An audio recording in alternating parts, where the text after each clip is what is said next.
आप सभी रसिक श्रोताओं को मैं आरजे चांदनी हार्दिक अभिनंदन करती हूँ आपके अपने ही कार्यक्रम में जिसका नाम है वाह जिंदगी वाह। दोस्तों, किसी ने खूब कहा है, यह दुख, यह दर्द, यह सब तेरे अंदर है। यह दुख, यह दर्द, यह सब तेरे अंदर है। तू अपने बनाए इस पिंजरे से बाहर निकल के देख, तू अपने आप में एक सिकंदर है, एक सिकंदर है। जी हाँ दोस्तों, कई बार हम अपने ही विचारों में कैद हो जाते हैं और खुद को ही असमर्थ, असहाय समझने लगते हैं। पर जब हम अपने मन की शक्तियों को पहचान जाते हैं तो हम समर्थ हो जाते हैं। आज का जो विषय है वो है पावर ऑफ सबकॉन्शियस माइंड। इस सुंदर विषय पर अपने विचार साझा करने के लिए उपस्थित है आदरणीय, सम्माननीय हमारे motivational speaker, life coach Prahlad ji. Prahlad ji, आपका बहुत बहुत स्वागत है। जी धन्यवाद। सभी श्रोताओं को मेरा सादर नमस्कार। नमस्कार प्रहलाद जी, हम आज बात कर रहे हैं पावर ऑफ सबकॉन्शियस माइंड की। जैसे कि हम सब जानते ही हैं कि आज मार्केट में हजारों बुक्स हैं, बहुत से ऐसे मोटिवेशनल वीडियोस हैं जो हमें पावर ऑफ सबकॉन्शियस माइंड के बारे में जानकारी देते हैं। कई ऐसे साइकोएनालिस्ट भी हैं जैसे सिगमंड फ्रॉइड है, जोसेफ मरी है, जिन्होंने बहुत कुछ हमें बताया है। लेकिन आप हमारे श्रोताओं को बताइए कि कॉन्शियस माइंड, सबकॉन्शियस माइंड और अनकॉन्शियस माइंड किसे कहते हैं, क्या है उनकी परिभाषा? जी बिल्कुल, बहुत अच्छी बात आपने पूछी है और मैं समझता हूँ कि सबको जानना भी चाहिए, क्योंकि बहुत सारे लोग जब ये नहीं समझ पाते कि कॉन्शियस माइंड क्या है, सबकॉन्शियस माइंड क्या है, तो कई बार जाने अनजाने में जो चीज़ें हमारे जीवन में नहीं होनी चाहिए और हम उनको हटाना चाहते हैं तो हटती भी नहीं है। सबसे पहले तो मैं आपको ये बताना चाहूँगा कि आज हर व्यक्ति अपने आप को शरीर मानता है, जबकि वास्तविकता इससे कई गुना अलग है। एक्चुअल में शरीर एक इंस्ट्रूमेंट मात्र है जिसे हम सब चला रहे हो। हम सबके अंदर एक चेतन शक्ति होती है जिसे हम स्पिरिट कहते हैं, एनर्जी कहते हैं या सोल कहते हैं, और वो सोल ही हमारी पूरी बॉडी को संचालित करती है ना। उसके अंदर 3 शक्तियां काम करती है, जिसमें माइंड, इंटेलेक्ट और जो संस्कार, जिसे हम रिजॉल्व्स कहते हैं, मन, बुद्धि और संस्कार। इसमें जो मन है, मन और बुद्धि है, उसको हम कॉन्शियस माइंड बोलेंगे, और जो हमारा संस्कार है उसको हम सबकॉन्शियस माइंड बोलेंगे। चेतन मन हम उसे कह सकते हैं, या हम चेतन मन के बारे में अगर हम कहें तो जो कार्य हम पहली बार करते हैं, जिस कार्य के बारे में हमें पहले से कुछ नहीं पता होता है, वो सारा के सारा कार्य जो है कॉन्शियस माइंड के द्वारा करते हैं, चेतन मन के द्वारा करते हैं। और जिस कार्य को हम पहले कभी कर चुके हैं, एक बार, 2 बार, वो सारा कार्य जो है हमारा सबकॉन्शियस माइंड के द्वारा होता है। माने सपोज मैं आपको बताऊं, जैसे आप मुझे मिलते हैं, पहली बार जब मिलते हैं और मैं आपको अपने आप के बारे में बताता हूँ, तो ये जो हमने अपनी पहचान दी, उस पहचान के आधार से आपने मुझे पहचाना और आपको लगा कि भाई फलाना ये है। अगली बार जब आप हमें मिलेंगे तो आपको मुझे पहचानने में कितना वक्त लगेगा? बहुत कम समय। ऐसा क्यों? जब आप पहली बार मिले तो हो सकता है आप मुझे नहीं पहचान पाए, नाम से आप परिचित थे, लेकिन आप चूंकि मिले नहीं थे कभी, तो हमारे साथ और भी लोग खड़े होंगे, तो हो सकता है आप मुझे नहीं पहचान पाओ। लेकिन जब आपको हम अपना परिचय दे देते हैं और दूसरी तीसरी बार जब हम आपसे मिलते हैं, तो आपने कहा कि बहुत कम समय में पहचान लेते हैं। ऐसा क्यों होता है? क्योंकि मन में वो छवि बनी हुई होती है, कुछ यादें होती है उस परिचय को लेकर। वही तो एक्चुअल में पहली बार जब हम मिलते हैं तब हमने आपको अपना परिचय दिया और वही इमेज हमारे सबकॉन्शियस में जाकर के सेव हो जाती है।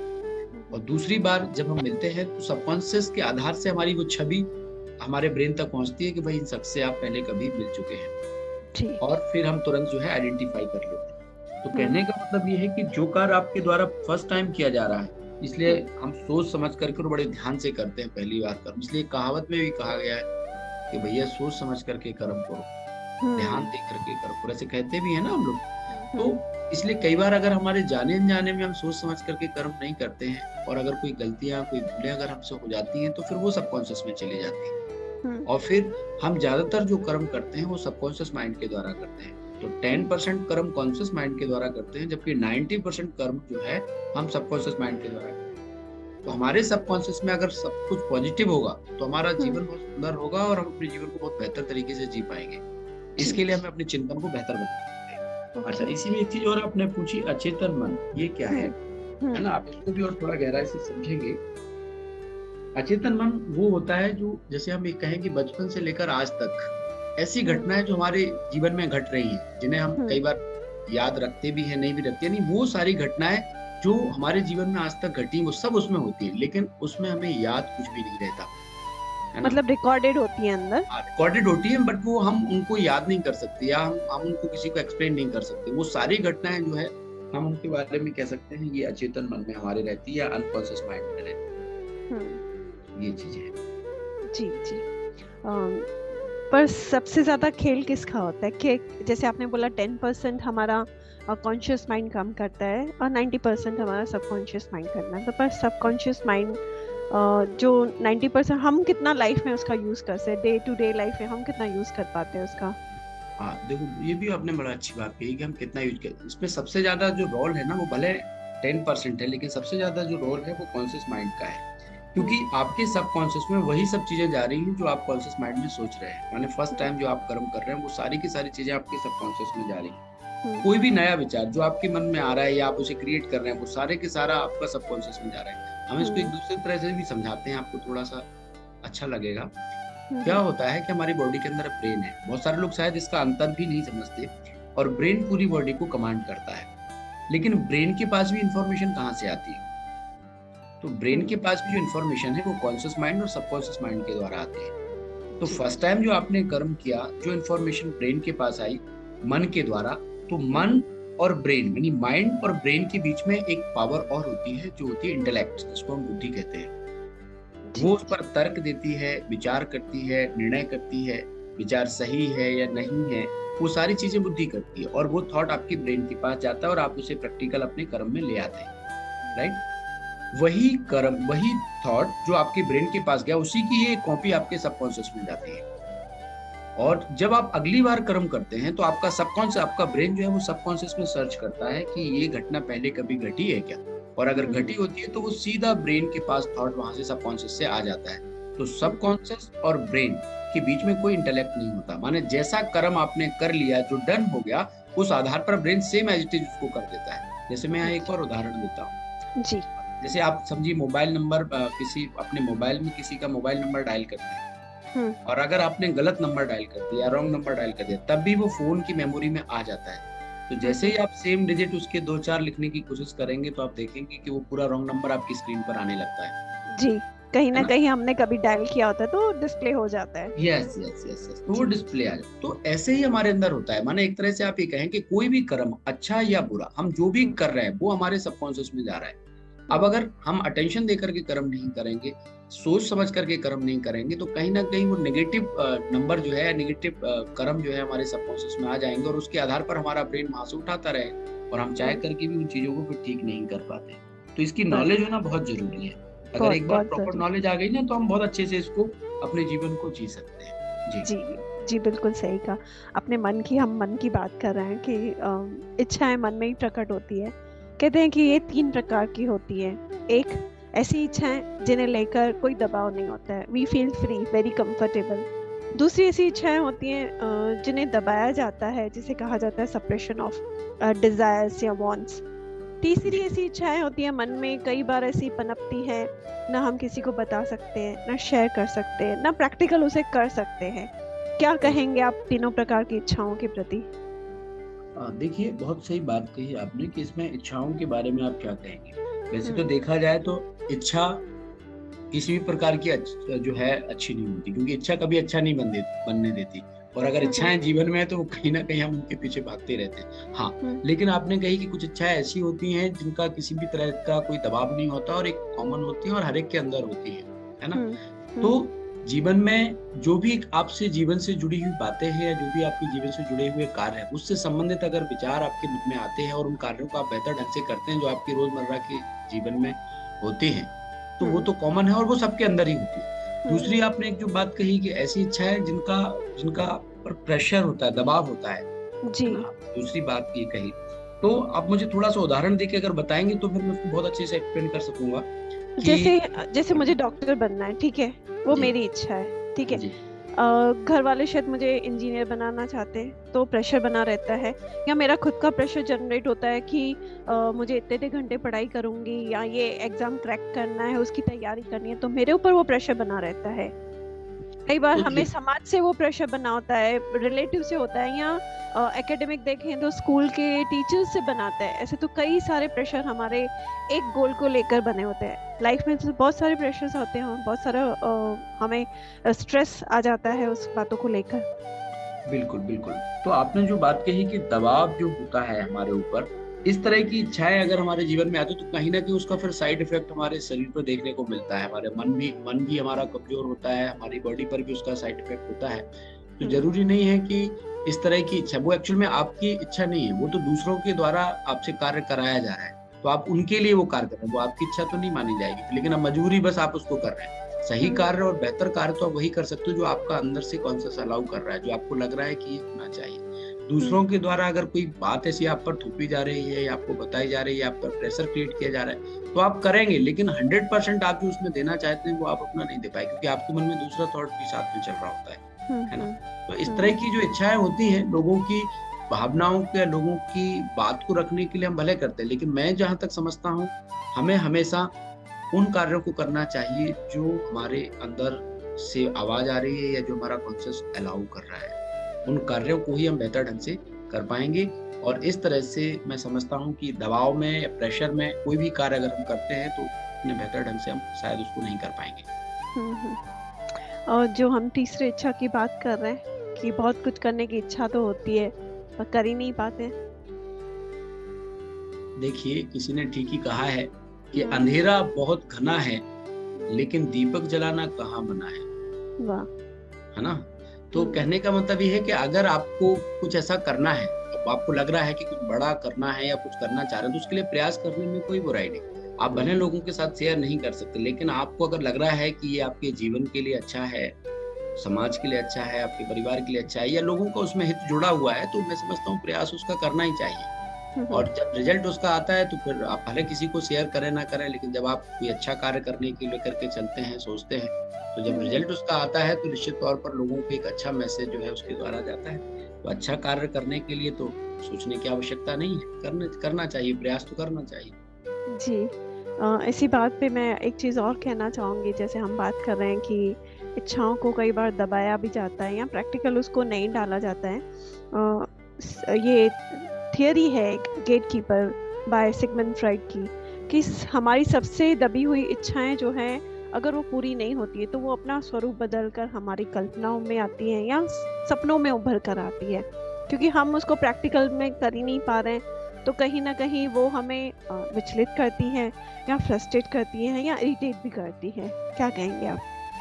हाँ, देखिए इसको एक चीज़ और समझना पड़ेगा। अगर आप अपने मन में कोई बात रख रहे हैं और आप कुछ करना चाह रहे हैं और उसके लिए आप प्रयास कर रहे हैं, तो निश्चित तौर पर उसमें सफलता मिलेगी। लेकिन कई बार ऐसा होता है कि हम सोचते हैं या प्रयास करते हैं, लेकिन कई बार सफलता नहीं मिलती, तो हमें जी। उसमें हार नहीं माननी चाहिए। और हम्म बाकी जो 2 आपने कही कि दूसरे के प्रेशर में अगर हम कोई कार्य करते हैं, तो ज़रूरी नहीं है कि वो प्रेशर के आधार से हम उसको कर ही पाएँ। तो जो बात आपने कही है कि उसका जो है ना कल्पना में या सपनों में वो बातें उभर कर के आती हैं। तो हम्म कोई भी कार्य, कोई भी हम्म बात या कोई कुछ भी जो हम करना चाह रहे हैं, उसके बारे में जितना ज़्यादा हम गहरा चिंतन करते हैं, वो सारी चीज़ें हमारे सबकॉन्शियस में जा रही होती हैं और फिर वो हर समय, हर टाइम चाहे आप सो रहे हैं, चाहे आप जग रहे हैं या आप कुछ भी कर रहे हैं, तो वो सारी चीज़ें आपके पास उभर करके आती हैं। आपको इसमें एक चीज़ देखना चाहिए कि जो उसका पॉजिटिव पक्ष है, सकारात्मक जी। पक्ष है, उस पर ही चिंतन करना चाहिए। इस तरह की इच्छाएँ जो उसका नेगेटिव पहलू है, लोग क्या कहेंगे, नहीं कर पाए तो क्या होगा, इस तरह के पहलुओं पे मैं समझता हूँ कि चिंतन नहीं करना चाहिए।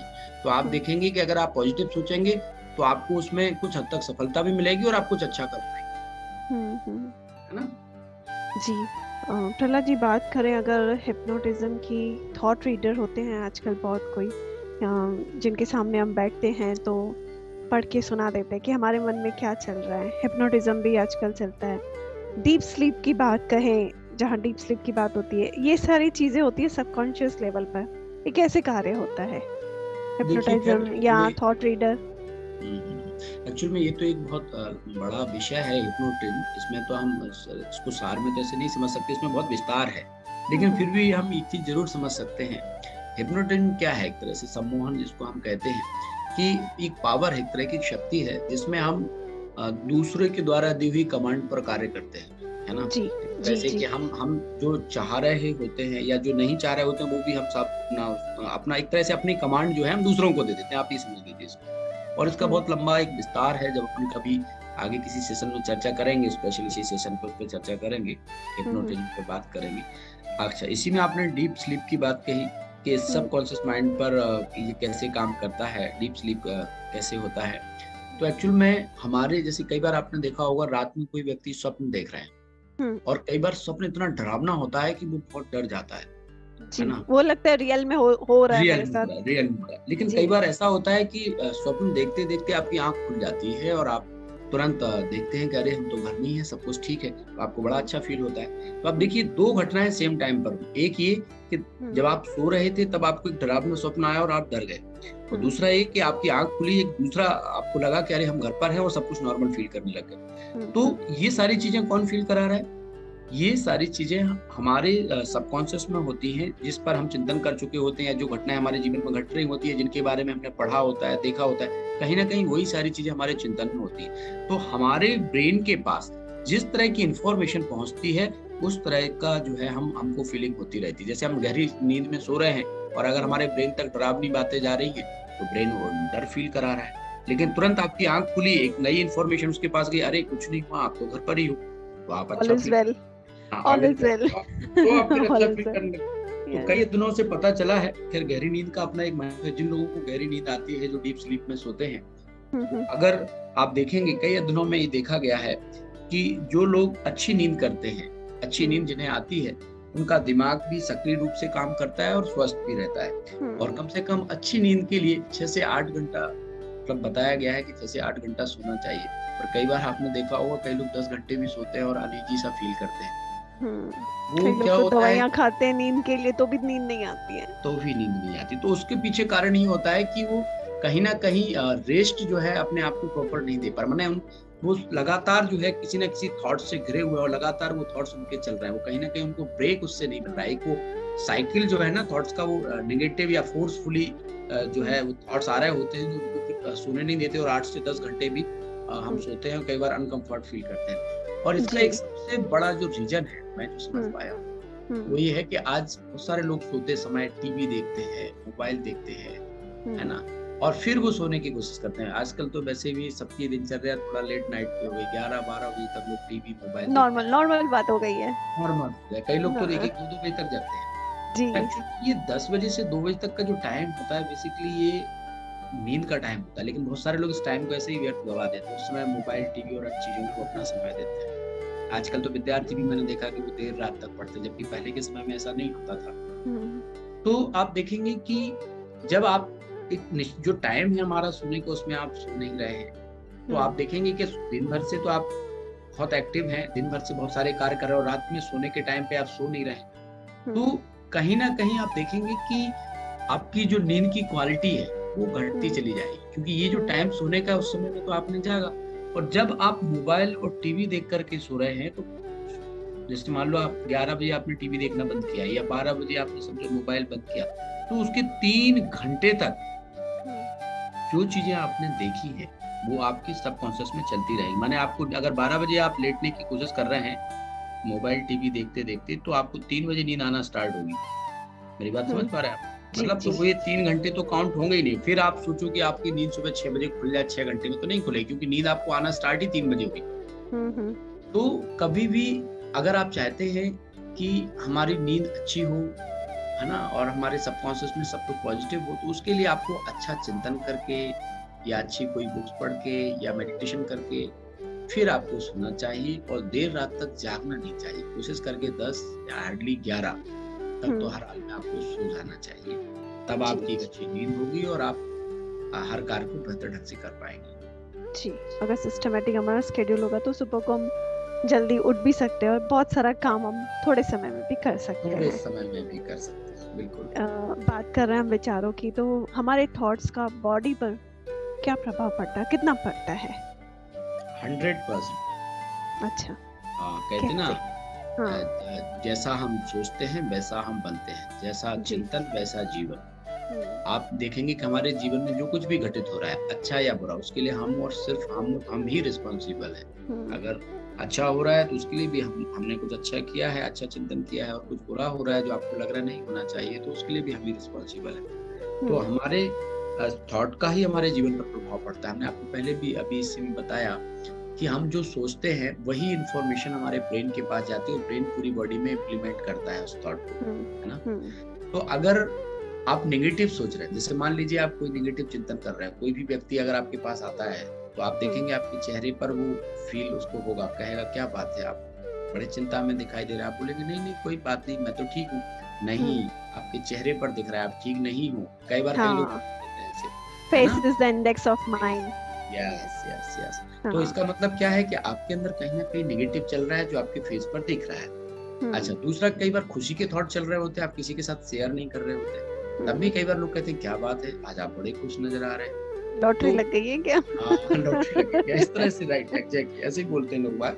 तो एक्चुअली में ये सब क्या हो रहा है, ये सब जो है ना, वो जो आप सोच रहे हैं, जो आपने कहा ना कि बॉडी पे किस तरह से जो आप सोच रहे हैं उसका ही इफेक्ट आपकी बॉडी पर आता है। अगर आप अच्छा सोच रहे होते हैं तो आप अपने आप को खुश फील करते हैं, अच्छा फील करते हैं, और वो चीज बाहर भी दिखाई देती है। लेकिन जब आप नेगेटिव सोच रहे होते हैं, व्यर्थ सोच रहे होते हैं, तो आप देखेंगे कि उसका इफेक्ट आपकी बॉडी पर पड़ता है। आपके चेहरे से लोग देखते हैं, वो लोगों को पता तो चलता ही है, लेकिन आप देखेंगे आप अजीब सा आपको एक फील होगा, मतलब एक खुशी नहीं होगी, कोई कार्य करने में मन नहीं लगेगा, है ना। कोई भी कार्य करेंगे तो कंसंट्रेट होकर के नहीं कर पाएंगे या उसमें सफलता नहीं मिलेगी। तो ये सारी चीजें कहीं ना कहीं नेगेटिव और वेस्ट थॉट जो हमारे मन में आते हैं उसका ही परिणाम होता है। अगर आप हमेशा पॉजिटिव सोचते हैं तो आप देखेंगे कि आपके अंदर एक उमंग होगा, उत्साह होगा, और हर कार्य को करने के लिए आपके अंदर एक जुनून होगा, और आप उस कार्य को बेहतर ढंग से करेंगे और उसमें सफल भी हो पाएंगे आप। जी, आपसे बात आप जो कह रहे हैं उस पर मेरे को एक चीज याद आ रही है, जिससे आप पॉजिटिव इफेक्ट और नेगेटिव इफेक्ट कह रहे हैं, उसे ही मैंने कहीं पढ़ा था, इसी कोई प्लेसेबो एंड नोसेबो इफेक्ट कहा जाता है। ये एक्सपेरिमेंट किया गया था जो पेशेंट्स होते हैं उनके ऊपर, पेशेंट्स के ऊपर। प्लेसेबो जहाँ लोगों को फेक दवाई दी जाती थी और बोला जाता था कि ये असली दवाई है। नकली दवाई होने के बावजूद भी ये पाया गया कि पेशेंट ठीक होने लगे हैं, क्योंकि उनके दिमाग में ये चीज़ें डाली गई थी। और नोसेबो इफेक्ट में ये देखा गया था कि पेशेंट को ये बताया गया कि उन्हें कोई बीमारी है और हकीकत में होती नहीं थी, तब भी उस व्यक्ति को वो बीमारी के सिम्टम्स आने लगते थे। तो आप जो बोल रहे हैं positive effect and negative effect, जो हम फीड कर रहे हैं अपने माइंड में, उसी का ही हम प्रभाव अपने जीवन में देखते हैं। बीमारी है पर लुप्त हो रही है, बीमारी नहीं है पर ऐसा फीड किया गया तो उस बॉडी में सिम्टम्स आने लगे। बिल्कुल सही, बिल्कुल सही। अभी मैं इसी का एक एग्जांपल भी आपको देता हूँ। अभी हमारे यहाँ पर एक डॉक्टर साहब हैं, एक पेशेंट था, उसको कोई बीमारी नहीं थी, उसने सारे टेस्ट कराए, सब कुछ कराया, लेकिन फिर भी वो डॉक्टर के पास गया कि साहब मेरे को कोई प्रॉब्लम है और मैं ठीक नहीं हो पा रहा हूँ। लेकिन डॉक्टर ने जब सारे इन्वेस्टिगेशन किए और उसने देखा कि अरे इसको तो कुछ है नहीं और ये भी दवाई खा रहा है, तो उन्होंने क्या किया कि हमारे पास रेफर कर दिया उसको, कि बोले आप मेडिटेशन करो और आप वहाँ फलानी जगह चले जाओ, हमारे एक मोटिवेशनल स्पीकर हैं उनके पास चले जाओ, वो मेडिटेशन सिखाते जी। उन्होंने हमारे पास रेफर कर दिया, वो पेशेंट हमारे पास आया, उनका फोन भी आया कि मैंने एक पेशेंट रेफर किया है आपके पास, आप देखिएगा। तो मैं पेशेंट से बात किया, समझा, उसने बताया कि मेरा इतने टाइम से इलाज चल रहा है, लेकिन कुछ समझ में नहीं आ रहा है, इन्वेस्टिगेशन में कुछ ऐसी बीमारी आ ही नहीं रही।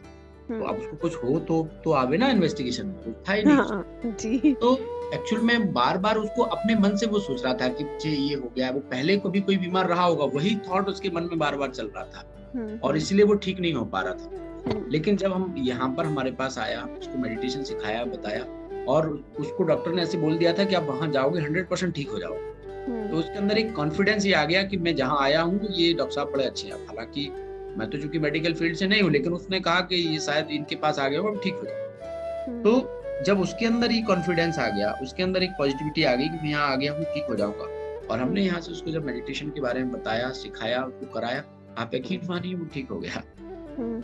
तो बिल्कुल सही कि ये सारा खेल तो हमारे थॉट्स का ही होता है। अगर मैं पूरा दिन ये कहूँ, अगर सपोज मुझे बुखार भी है और पूरा दिन यही सोचूं, यही बोलूं मुझे बुखार है, बुखार है, बुखार है, फीवर है, तो ज्यादा फील होता है। But if I on the same hand, अगर मैं ऐसा बोलूं ना, आई एम ओके, मैं ठीक हूँ, मुझे कुछ नहीं है, तो वो बुखार जो भी है वो भी धीरे धीरे ठीक होने लगेगा। करेक्ट? बिल्कुल बिल्कुल बिल्कुल, आपने जी ठीक कहा। इसमें एक चीज और मुझे याद आती है, जैसे मान जी। लीजिए आपने ये तो कहा ठीक है, कई बार ऐसा होता है कि हम अपने आप में भले बोले आए मुक्के, लेकिन कई बार हमारे अड़ोसी पड़ोसी जो होते हैं, हमारे जो रिलेटिव, वो कहते हैं अरे आपने किस डॉक्टर को दिखा लिया, वो तो ठीक हम्म नहीं था। अब आप हम्म। खाते रहो दवाई, ठीक नहीं होने वाली। क्योंकि हाँ, क्या क्योंकि होता है। क्योंकि उन्होंने वो यस इम्प्रेशन हमारे माइंड पे डाल दिया कि वो यस डॉक्टर यस, सही नहीं है। वो सही नहीं है। अच्छा, जी। उसी में अगर किसी ने कह दिया वो बहुत अच्छा है, आपने बहुत हाँ अच्छे डॉक्टर को दिखाया, बहुत पेशेंट वहां से ठीक हुए, तो आप जी देखेंगे कि आपने पहला ही डोज लिया और आप अपने आप को अच्छा फील करना महसूस करती है। तो जी एक्चुअल में जी। इसमें थिंकिंग का बहुत बड़ा रोल होता है। मेडिसिन का रोल तो है ही, लेकिन उसमें हम्म थिंकिंग का भी बहुत बड़ा रोल है। अगर आप मेडिसिन ले रहे हैं और अगर आपकी थिंकिंग नेगेटिव है, तो आप मेडिसिन फिर आपको उतना इफेक्ट नहीं करेगी, उतना काम नहीं हम्म करेगी। और हम्म। आप पॉजिटिव सोच रहे हैं कि नहीं सब कुछ ठीक है, और लोग भी आपको बोला नहीं सब अच्छा है, तो आप देखेंगे कि आप ठीक हो जाएंगे।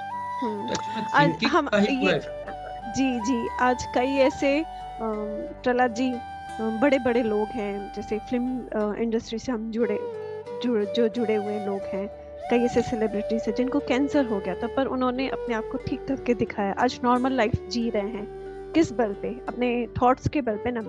मेडिसिन तो है ही है, ट्रीटमेंट है ही है, लेकिन इसके अलावा जो मेडिटेशन मीन्स क्या? यही ना, खुद को हम पॉजिटिविटी से भरे, खुद को एक सम्मान दे, खुद को प्यार करना सीखे, जिसको हम self love and self care कहते हैं। तो अगर कोई भी व्यक्ति अगर ऐसा कर रहा है, तो चाहे वो बीमारी है, शारीरिक बीमारी है या मानसिक बीमारी है, उसमें से हम इजीली बाहर निकल सकते हैं।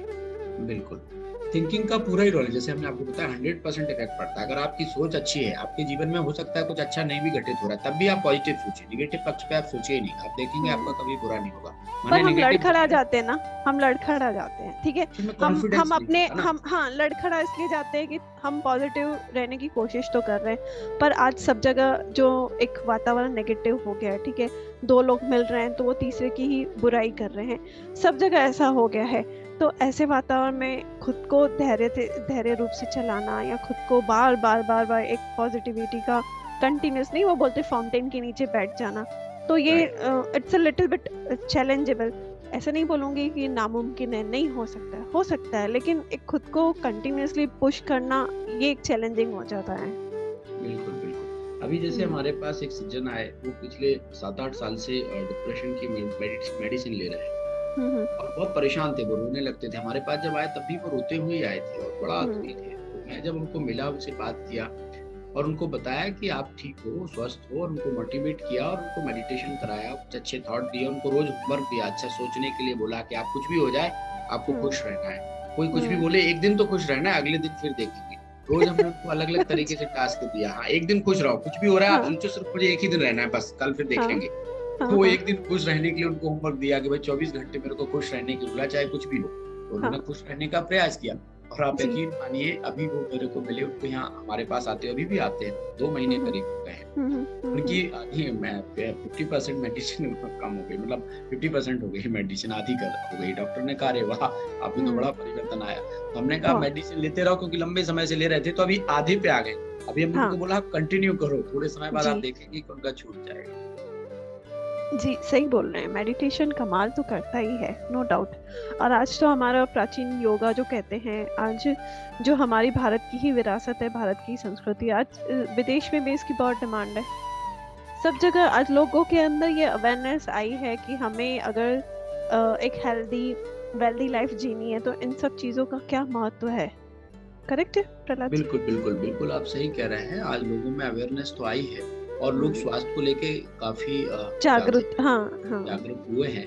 बस इसके साथ साथ ये है कि वो जितना अपने शरीर को फिट करने के लिए, अपनी फिटनेस के लिए काम करते हैं, उतना ही जरूरी है हमारे मन को फिट करना। इसलिए कहते हैं मन चंगा तो कटौती में गंगा, है बिल्कुल ना। सही कहा। इसलिए हाँ। कहते हैं मन के हारे हार और मन के जीते जीत, है ना। मन के जीते जगदीश, सारा खेल मन का है। जो मन व्यक्ति का है। मन को कंट्रोल कर लेता है, या मन के बारे में जानता है, मन को चलाना सीख लेता है, वो व्यक्ति इस दुनिया में सही रीति से जीवन जी सकता है। और जिसको मन को चलाना नहीं आया, वो दुनिया में भले उसके पास स्थूल धन, स्थूल साधन, स्थूल सुख सुविधाएं कितनी भी आ जाए, लेकिन वो व्यक्ति जीवन में सुकून का अनुभव नहीं कर सकता। तो इसलिए मन के बारे में जानना, समझना, अनुभव करना और मन को अपनी रीति से चलाना, ये बहुत इम्पोर्टेंट है। जी प्रहलाद जी, बहुत अच्छा आप सुंदर सुंदर विचार हमारे साथ रख रहे हैं, पर समय हो चला है। ये जो हमने टॉपिक लिया है ये खुद में ही इतना विशाल है, सागर की तरह है। दूसरे एपिसोड में फिर से इसकी चर्चा करेंगे, पर आज जो आपने सुंदर विचार साझा किए हमारे श्रोताओं के साथ, इसके लिए आपका बहुत बहुत धन्यवाद। आपका भी बहुत बहुत धन्यवाद। और मैं जाते जाते एक बात जरूर और श्रोताओं को कहना चाहूंगा, जी अगर जी। वो ध्यान रखते हैं, कहते हैं कि भूतकाल एक सपना है और हाँ। भविष्य काल कल्पना है, पर वर्तमान अपना है। तो जी। इसलिए ना तो कल्पना करो और ना ही हम्म, सपने देखो, आप सिर्फ वर्तमान में जियो, आप देखेंगे हम्म, आपका जीवन अच्छा हो जाएगा। जी बिल्कुल। और भी बहुत सारी बातें आपके साथ आपसे जाननी है हमें, श्रोताओं भी उत्सुक रहेंगे, पर मिलेंगे दूसरे एपिसोड में। आपका भी बहुत बहुत धन्यवाद। नमस्कार दोस्तों।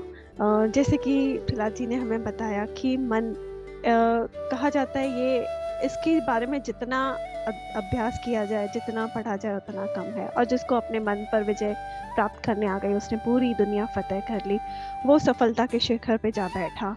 लेकिन और भी बहुत सारी ऐसी रसिक बातें हैं जो हमें प्रहलाद जी बताने वाले हैं। तब तक के लिए शुक्रिया। फिर मिलेंगे दूसरे एपिसोड में। नमस्कार।